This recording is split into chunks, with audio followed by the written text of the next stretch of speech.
भाजपबरोबरचा असा निर्णय आमच्या पक्षात कधीही झाला नाही असा दावा शरद पवारांनी लोकमतला दिलेल्या मुलाखतीत केलाय। माझ्या समोर या चर्चा झाल्या, मी कधी नाही म्हणत नाही, पण तसा निर्णय झाला नाही। चर्चा म्हणजे निर्णय नाही असा दावा शरद पवार यांनी केलाय। भाजपसोबत जायचं नव्हतं तर दिल्लीमध्ये 6 बैठका का घेतल्या असा सवाल अजित पवार यांनी शरद पवारांना केलाय। शरद पवार कुणाचंही ऐकत नाहीत, मनाला पटेल तेच करतात अशी टीका देखील पवारांनी केली।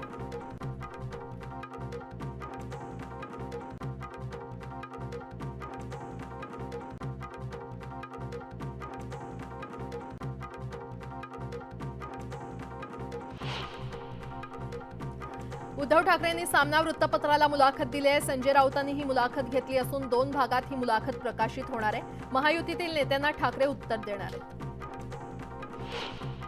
ठाकरे गटाचे नाशिकचे जिल्हा प्रमुख सुधाकर बडगुजर यांना तडीपारीची नोटीस बजावण्यात आली आहे। परिमंडल 2च्या उपायुक्त मोनिका राऊत यांनी निवडणुकीच्या तोंडावर ही नोटीस बजावली आहे। अमरावतीच्या खासदार नवनीत राणा सध्या स्टार प्रचारक म्हणून भाजपच्या प्रचारासाठी आंध्र प्रदेश दौऱ्यावर आहेत। यावेळी युवकांना मतदान करण्यासाठी संबोधित करताना हैदराबादमध्ये नवनीत राणांनी ओवेसींना खुलेआम ठणकावलंय। 15 सेकंद तुम्ही पोलीस हटवा, तुम्ही कुठे गायब व्हाल कळणार नाही असं राणांनी म्हटलंय। लोकसभा निवडणुकीच्या प्रत्येक टप्प्यानंतर संपूर्ण मतदानाची टक्केवारी तात्काळ जाहीर करण्याची मागणी करण्यासाठी इंडिया आघाडीचे नेते तिन्ही निवडणूक आयुक्तांची भेट घेणार आहेत। विरोधी पक्षांनी निवडणूक आयोगाला स्वतंत्र पत्र लिहून पहिल्या 2 टप्प्यातील मतदानाची आकडेवारी जाहीर करण्यात विलंब झाल्याबद्दल चिंता व्यक्त केली आहे। विरोधी पक्षनेते विजय वडेट्टीवारांविरोधात मुक्ताईनगरमध्ये शिवसेना आक्रमक झाली आहे। वडेट्टीवारांनी 26/11च्या दहशतवादी हल्ल्यात शहीद झालेले पोलीस अधिकारी हेमंत करकरे यांच्याविषयी केलेल्या आक्षेपार्ह वक्तव्याचा शिवसेनेनं निषेध केला। प्रादेशिक पक्ष काँग्रेसमध्ये विलीन होणार असल्याच्या चर्चेवरून गिरीश महाजन यांनी निशाणा साधलाय। शरद पवार हे मूळ काँग्रेसचेच आहेत। त्यांनी यशवंतराव चव्हाण यांना मागे टाकून पक्ष फोडला आणि मुख्यमंत्री झाले, त्यामुळे त्यांना पुन्हा काँग्रेसवासी व्हावंसं वाटत असेल असा टोला महाजन यांनी लगावला। उद्धव ठाकरे त्यांचा पक्ष विलीन करतील असं वाटत नाही अशी प्रतिक्रिया विलीनीकरणाच्या मुद्द्यावरून अजित पवार यांनी दिलेली आहे। उद्धव ठाकरेंचं काम मी पाहिलंय, ते असं करणार नाहीत असं अजित पवार यांनी म्हटलं। उद्धव ठाकरेंचा पक्ष सुद्धा शरद पवारांसोबत आहे, त्यामुळे ठाकरेंचा पक्षही काँग्रेसमध्ये विलीन झाला तर त्यात आश्चर्य वाटण्यासारखं काही नाही असा टोला गिरीश महाजन यांनी लगावलाय। उद्धव ठाकरे बाळासाहेब ठाकरेंची तत्त्व गुंडाळून काँग्रेसच्या मांडीवर जाऊन बसलेत अशी टीका देखील महाजन यांनी केली। प्रादेशिक पक्ष काँग्रेसमध्ये विलीन होऊ शकतात या शरद पवारांच्या वक्तव्यानं मला आश्चर्याचा धक्काच बसला असं वक्तव्य मंत्री अनिल पाटील यांनी केलंय। अजितदादांच्या योग्य निर्णयामुळे काँग्रेसमध्ये जाण्याचं पाप थांबलं असं म्हणत अनिल पाटलांनी शरद पवारांवर निशाणा साधला। इंडिया आघाडीत आता कोणी राहिलं नाही, फक्त शरद पवार, उद्धव ठाकरे आणि राहुल गांधी एवढेच उरलेत असा टोला गिरीश महाजन यांनी लगावलाय। उरलेले 5-10 आमदार सुद्धा लवकरच बाहेर पडतील, त्यामुळे आमची चिंता करू नका, तुमचे दरवाजे बंद ठेवा असं देखील महाजन म्हटले। खासदार नवनीत राणा आज रावेर दौऱ्यावर आहेत। रावेर लोकसभेच्या महायुतीच्या उमेदवार रक्षा खडसे यांच्या नवनीत राणा या शक्ती प्रदर्शन करणार आहेत। केंद्रीय गृहमंत्री अमित शहा यांची 13 मे रोजी वसईच्या सनसिटी येथील मैदानावर सभा होणार आहे। पालघर लोकसभेचे महायुतीचे उमेदवार डॉक्टर हेमंत सावरा यांच्या प्रचारासाठी जाहीर सभा होणार आहे। उपमुख्यमंत्री देवेंद्र फडणवीस आज अहमदनगर दौऱ्यावर आहेत। अहमदनगरमध्ये देवेंद्र फडणवीसांची सभा होणार आहे। जामखेड आणि कोपरगावमध्ये फडणवीस महायुतीच्या उमेदवारांसाठी सभा घेणार असून फडणवीसांच्या निशाण्यावर कोण असणार हे पाहणं महत्त्वाचं असेल। बीडमधील महाविकास आघाडीचे उमेदवार बजरंग सोनावणे यांच्या प्रचारासाठी शरद पवारांची बीडमध्ये सभा होणार आहे। या सभेमध्ये धनंजय मुंडेंच्या आरोपांना पवार काय उत्तर देणार याकडे सगळ्यांचं लक्ष आहे। मावळ शिरूरमध्ये महायुतीच्या उमेदवारांच्या प्रचारासाठी अजित पवारांनी सभांचा धडाका लावलाय। शिवाजीराव आढळराव पाटलांसाठी 3 सभा होणार असून बाणेंच्या प्रचारासाठी अजित पवार मतदारांशी संवाद साधणार आहेत।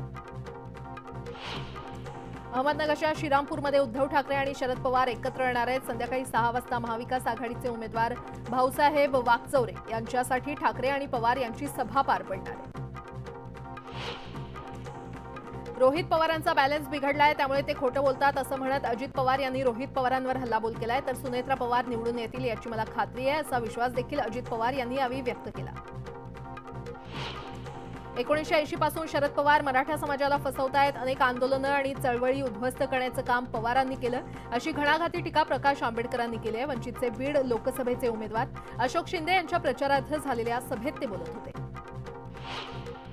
अमळनेरमध्ये झालेल्या महायुतीच्या सभेत गिरीश महाजन यांनी तुफान टोलेबाजी केली। स्मिता वाघ यांनी गेल्या वेळी तिकीट नाकारल्याचं सांगत त्यांनी दिलगिरी व्यक्त केली आहे। ताई 2 दिवस नाराज होत्या, पण तिसऱ्या दिवशी कामाला लागल्या असं म्हणत त्यांनी स्मिता वाघ यांचं कौतुक केलं। तुम्ही जर आम्हाला टाळलं तर इतकी दादागिरी करू की रेल्वे अमळनेरला पोहोचू देणार नाही, असा इशारा गुलाबराव पाटील यांनी दिलाय। आम्ही लोकसभेत मदत करतोय, तुम्ही विधानसभेत मदत करा आणि मदत नाही केली तर लक्षात ठेवा, असं गुलाबराव पाटील म्हणाले। लोकसभा निवडणुकीमध्ये दिल्लीतील 7ही जागा जिंकण्याची हॅट्रिक करण्यास भाजप उत्सुक आहे। भाजपच्या स्टार प्रचारकांच्या यादीमध्ये पंतप्रधान मोदी आणि अमित शहा यांच्यासह दिग्गजांची फौज उतरणार आहे। त्यात नितीन गडकरी आणि देवेंद्र फडणवीस यांचा देखील समावेश आहे। हरियाणातील 3 अपक्ष आमदारांनी भाजप सरकारचा पाठिंबा काढून घेतल्यानंतर भाजपकडून सरकार वाचवण्यासाठी खटपट सुरू आहे।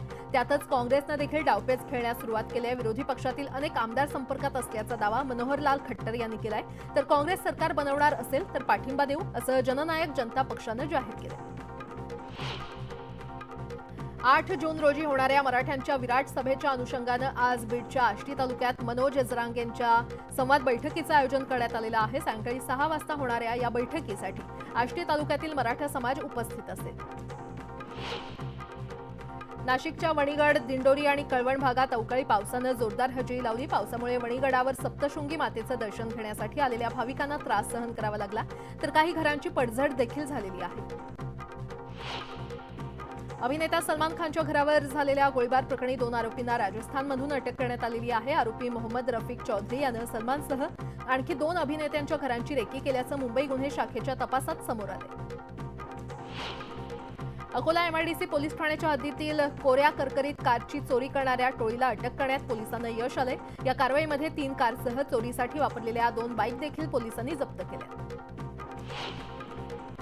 नाशिकमधील पुरातत्व खात्याचे संचालक आणि उपसंचालक एसीबीच्या जाळ्यात अडकलेले आहेत। उपसंचालक आरती आळेंना 1.5 लाखांची लाच घेताना अटक करण्यात आली आहे, तर फरार संचालक तेजस गर्गे यांचा शोध घेतला जातोय। हिंगोलीच्या वसमत शहर पोलिसांनी बाईक चोरी करणाऱ्या 2 आरोपींना अटक केलेली आहे। वसमत शहरात तपास करताना ही कारवाई करण्यात आली असून 9 बाईक जप्त करण्यात आल्या। कर्जत रेल्वे स्थानकाजवळ डेक्कन क्वीनच्या डब्याला आग लागल्याची घटना घडली। ब्रेकिंग सिस्टममध्ये बिघाड झाल्यानं ही आग लागली। दरम्यान आगीवर नियंत्रण मिळवण्यात यश आलं असून एक्सप्रेस रवाना झाली आहे। छत्रपती संभाजीनगर सिल्लोड महामार्गावरील चिंचखेडा गावाजवळ कार आणि ट्रॅक्टरचा अपघात झाला। वाहनं एकमेकाला धडकल्यानंतर कार चालकाचा ताबा सुटल्यानं ही कार थेट एका घरात घुसली। सुदैवानं यामध्ये कोणतीही जीवितहानी झाली नाही।